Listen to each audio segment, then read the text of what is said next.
On-campus football. It's closer to a reality tonight for the South Alabama Jags, when construction is expected to begin on a new stadium, and who could be footing the bill.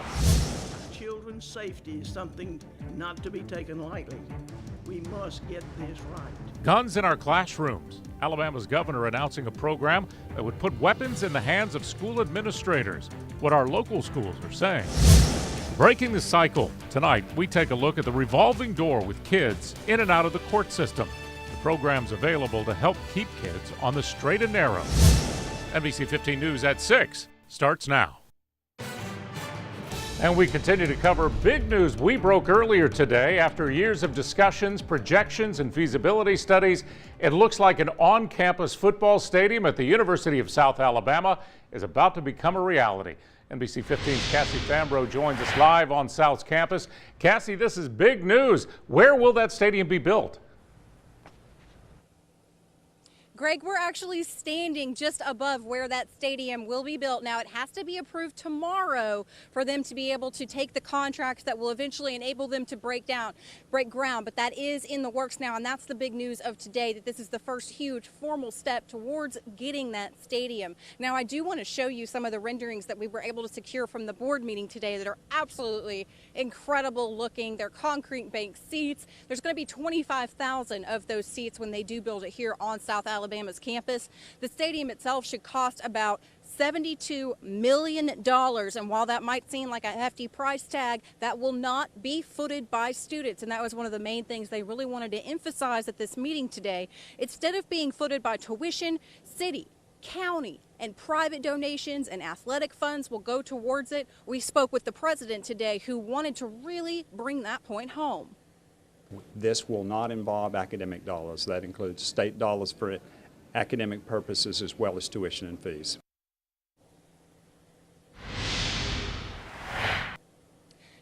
So we are actually standing right where that stadium will be. I'm going to step out of the way so you can see this big giant intramural field. These intramural fields have been out here for years. This is where the campus stadium will actually be, should it be formally approved. And of course, they're already working on some of the infrastructure items like the roads and all kinds of things right around here. Now, if it gives you a sense of the location, this is right near where that practice facility is actually being built on campus. So it will all be in the same general location, and we will post a map of that on mynbc15.com. For now, reporting at South Alabama's campus, I'm Cassie Fambro for NBC 15 News.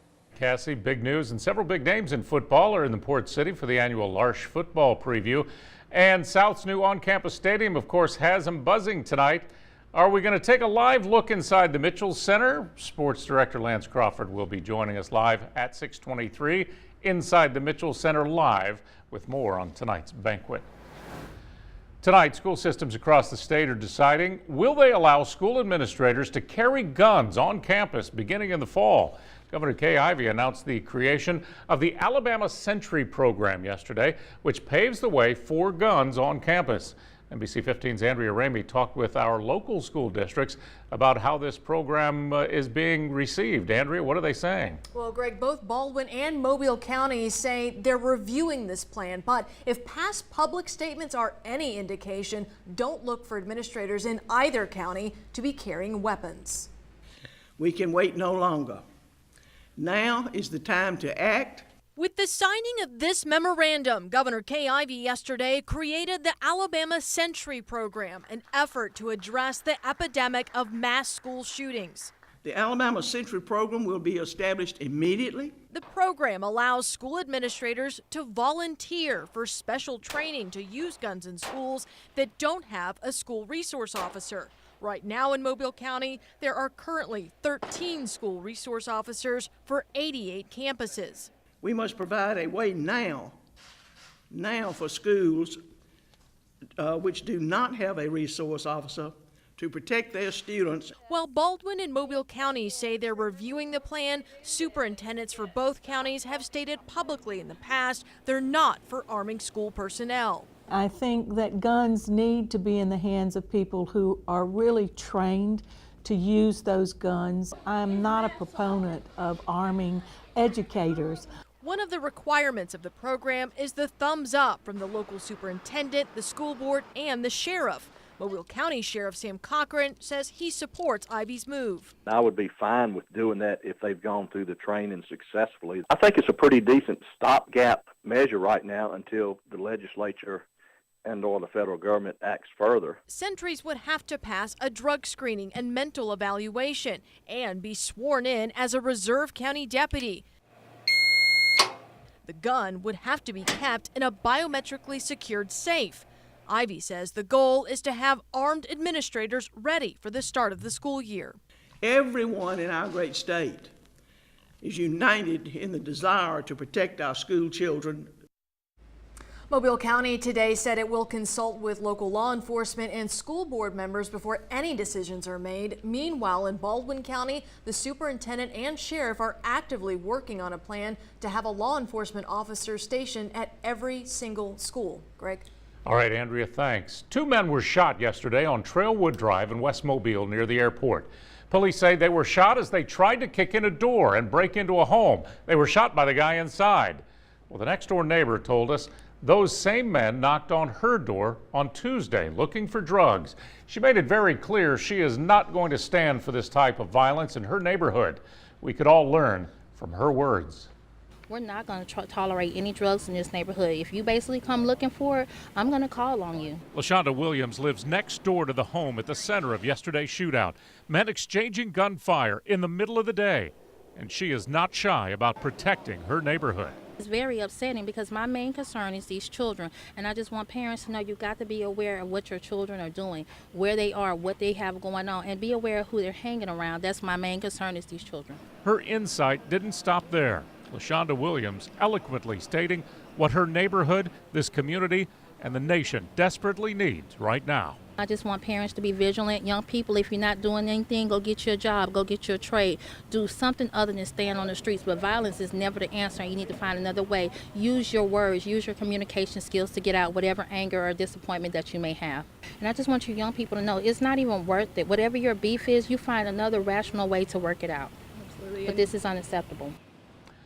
Ms. Williams, like a lot of people in our community, are fed up with the daily, sometimes deadly violence. And that is the very reason we are tackling that subject tonight in a special town hall meeting we're calling Breaking the Cycle. My co-anchor, Kim Anderson, will be moderating this very important town hall. She's standing by now on set. Kim?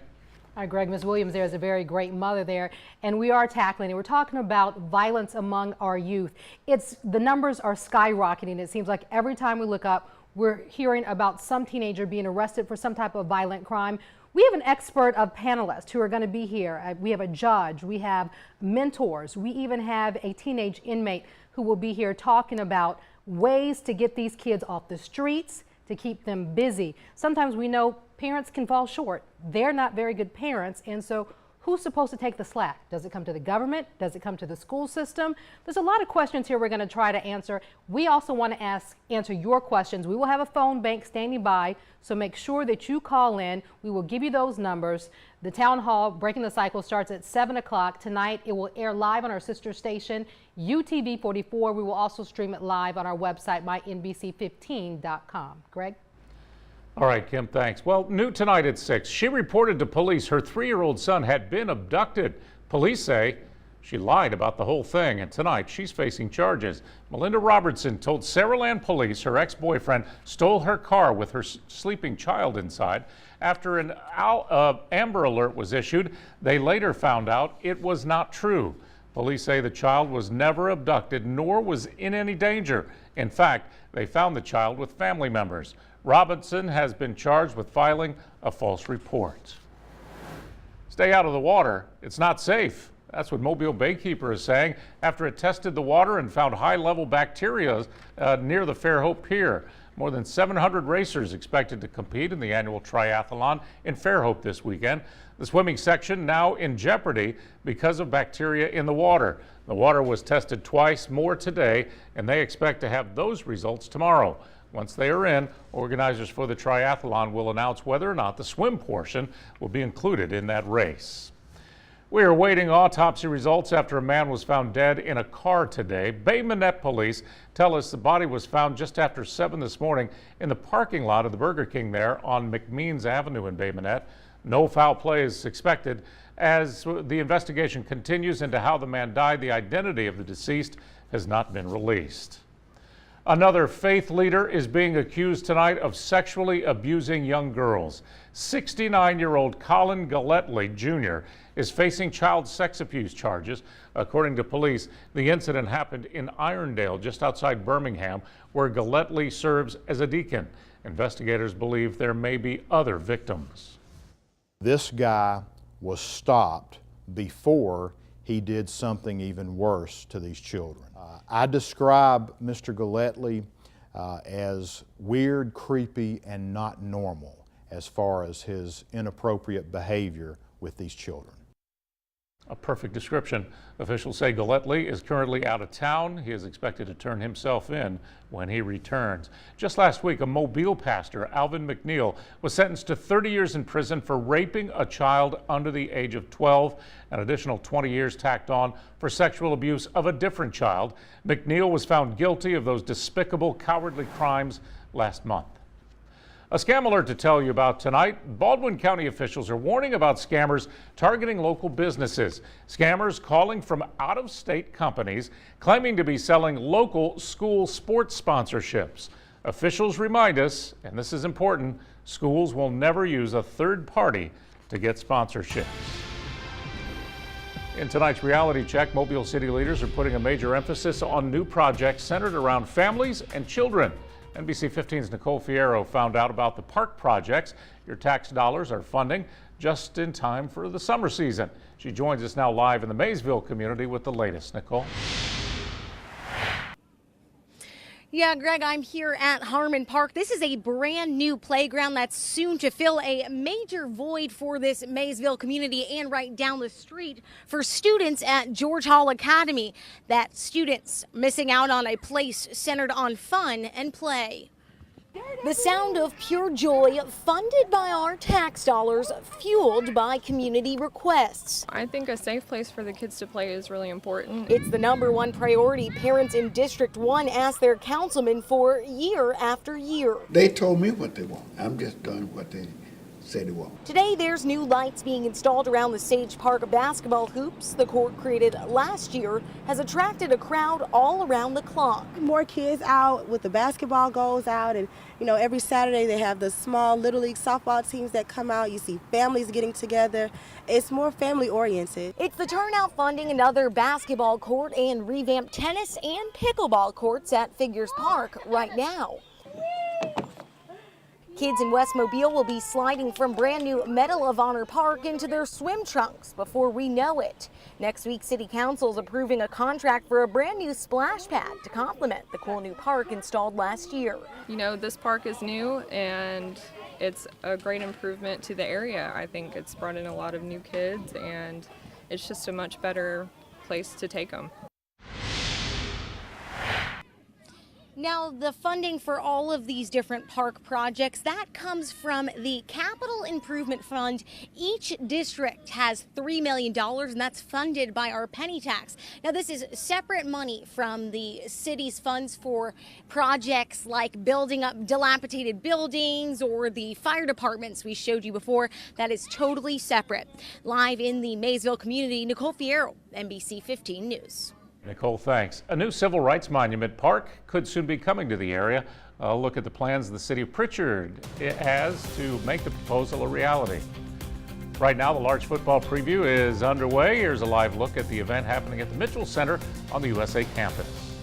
And in weather, the few storms that popped up today with the daytime heating, they're fading fast at this hour. Talking about the steam heat in the weekend forecast up next. You can make a difference. If you have a story that affects our community and would like NBC 15 to investigate, call our Reality Check hotline at 877-315-7268 right now.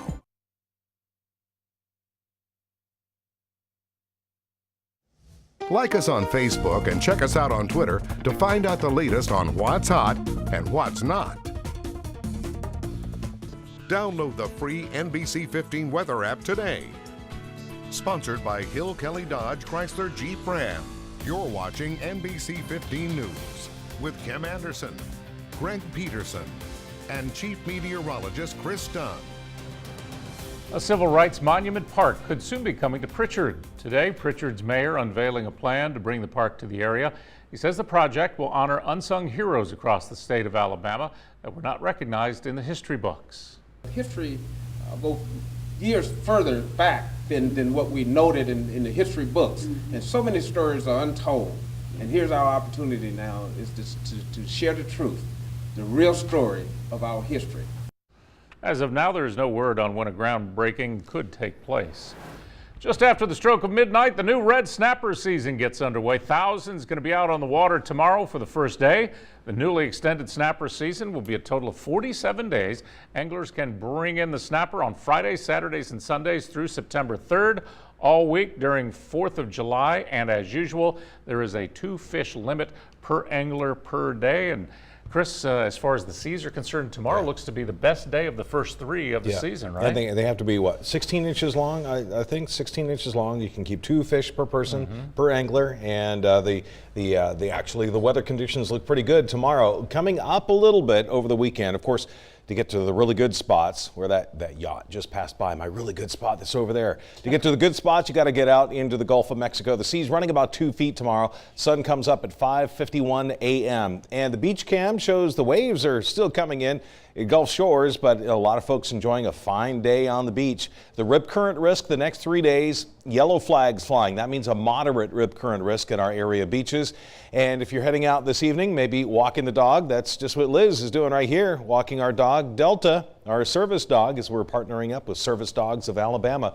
84 degrees, 83, 82, a warm walk, and I think we're going to do away with any chance of showers because the isolated thunder that moved in earlier this evening, fading fast. A hot and steamy weekend, heat index between 100 and 105, and we will have some more pop-up storms to deal with during the course of the weekend.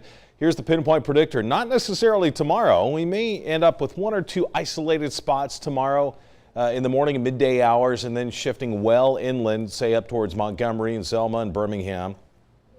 On Saturday, the winds start to shift back around again. So anything that develops inland is going to push closer and closer to the beach on Saturday afternoon. This is 5 p.m. on Saturday. So we'll watch out for that. Inland storms moving towards the coast. And then we actually have a cold front, well, a cold front in a technical sense that's going to move through on Sunday. A 40% chance of thunderstorms, a high of 94 just ahead of that front. And then that's going to bring in some drier air, not necessarily cooler, but it will be drier. 90 degrees at 1 p.m., 4 o'clock, 91, heating up again, as you might want to take a dip in the pool or out to the beach. Here is your 7-day forecast. 93 Saturday up to 94 on Sunday. We lose some of that humidity after this front passes through, but we keep those 90s next week. Monday and Tuesday highs of 92 and 93 degrees. All right, we are talking college football here at the Mitchell Center on the South Alabama campus. And of course, we're talking about the Jaguars on-campus football stadium that's going to be built here soon. We're going to take a break and talk about it right after this. NBC 15 Sports with Lance Crawford. Sponsored by Eastern Shore Toyota. All right, welcome back to the Mitchell Center. Right now, over my shoulder, ESPN college football analyst Trevor Matich is speaking. He is one of the speakers tonight at the 24th annual Larsh College Football Preview. And of course, the big news of college football in this town today has been the University of South Alabama on-campus football stadium. Now, there's still going to be a vote tomorrow by the Board of Trustees on whether to go forward on this. Another key, I am told, is that the city and county of Mobile coming through with money to help service the debt on this project. Obviously, it's going to cost a lot of money. They have a number of around $74 million for a 25,000-seat stadium. Earlier, I spoke with South Alabama head football coach Steve Campbell about the possibility of having an on-campus stadium and what that would mean to his football program. You know, some possible very exciting news, and if that were to I know we're headed in the right direction for that to become a reality, and really that's the last piece of the puzzle as far as facility-wise. They're going to get torched in the back end. All right, again, the key is going to be funding for this, but they're going to have to break ground within the next 2 months because they plan on playing football here on campus in 2020. That's going to do it from the Mitchell Center here on the South Alabama campus. Lance Crawford, Local 15 Sports. That's always right in the middle of an exciting day over there at South Alabama. Possibilities of an on-campus stadium. Looks like it's going to be approved tomorrow. That's big news. And looking at the renderings of it, it looks like it's a beautiful stadium It's too. gorgeous, yeah. Hey, tomorrow is not only the start of red snapper season, it's also the start of hurricane season, and it is June 1st. It'll feel like June 1st. 92 degrees, 93 and 94 over the weekend. I will be fishing on the first day of hurricane season. Yeah. That's all for NBC 15 News at 6. We'll be back with the very latest news, weather, and sports tonight at 9 on UTV 44, and then at 10 right here on NBC 15. See you then.